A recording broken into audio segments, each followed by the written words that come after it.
Now we're going on to the less interesting slash fun teams. Let's start with the Houston Texans. Lot going on with them off the season with Deshaun Watson. But so in regards to what they've added, they brought in Tyrod Taylor, um, added more to the running back room, Mark Ingram and Philip Lindsay. Only really notable ad I saw was cornerback Desmond King, who I forgot to mention was from the Tennessee Titans, technically. But they did lose a lot. Lost obviously J.J. Watt, Will Fuller V, or I think that's four, right? If not five. Fifth, yeah. They lost him to Miami. Their center Nick Martin also left to the Raiders, and then Bernard McKinney, who's been a solid linebacker for them, he also left to the Dolphins. So a lot of turnover and not a lot of high draft picks. That's why I didn't really even mention their draft picks because I don't think they even had really any. They didn't draft until the fourth round. Yeah, so not a lot of draft picks to even add on top of that, on top of the questionable Deshaun Watson situation. I think we both know the direction we're going with their offseason, but what were your thoughts on about their offseason and how it's going to affect them going into this season? I right now I think they're my front runner to be the worst team in the league. I think that they expect to be bad, and a large reason as to why is they signed a lot of free agents to like 1-year deals, which is like an NBA thing that teams do. That's not really common in the NFL. And I think a large part of that is because they're just sort of expecting to just play this year out, probably suck. And that's just how it's going to be. Deshaun Watson, at this point, I would be operating under the assumption that he will never play another down for the Texans, because to my knowledge, his stance on wanting to be there has not changed.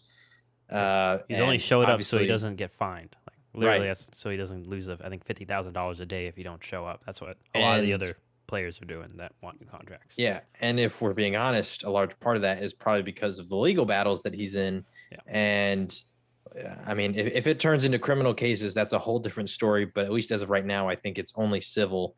And that means you could potentially be losing a lot of money, especially with the paychecks that he has gotten or he's promised in his contract.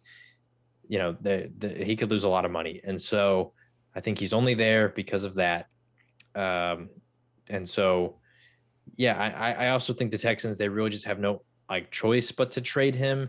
Obviously, there's the very public demand out after a year under the new contract extension. There's the Bill O'Brien stuff, the JJ Watt and DeAndre Hopkins moves, like just letting them go. There's just been so much turmoil over the Texans the last 2 years that it was not a good situation. And now add on to the fact the legal troubles that he's in, even if he's somehow cleared of everything, I think it's become one of those situations where you just need to move on, fresh start, rebuild. So I think he's gone, and I expect them to be really bad this year. I was really disappointed in who they hired as a coach. And that's no offense to David Culley, but I just wasn't super impressed with him being their option. I thought that Eric Bieniemy, a guy like him who was still on the market, they waited a really long time, and obviously he couldn't interview with any jobs until after the Super Bowl. I thought that he was probably going to be their front runner, especially since it was reported that Deshaun Watson wanted him to be their head coach. They didn't apparently even interview him. So I don't know what the Texans are doing. I think that I could run the Texans better than they're currently being run. But who knows? Maybe this is their plan. They plan to just suck, get a whole new fresh start next year. I do feel a little bit bad for their GM. I think his name's Nick Caserio. Yep. Because the situation he inherited was not very good. With the way that Bill O'Brien traded a lot of their assets, did not get good return for them. And they just had no draft picks. So, yeah, I have nothing really else to say about the Texans. Expect they're currently my favorite to be the worst team in the NFL. Yeah, I think I'm with you on that. So, yeah, not much to mention on the Texans. Only thing I'm going to mention is I'm interested to see where Deshaun Watson will go in our dynasty league. But I'm interested to see where he goes in every league. Yeah, I'm personally just avoiding him. Going to pick him. I'm not going to pick him, but yeah, I know some team will on the chance that maybe he plays. Yeah.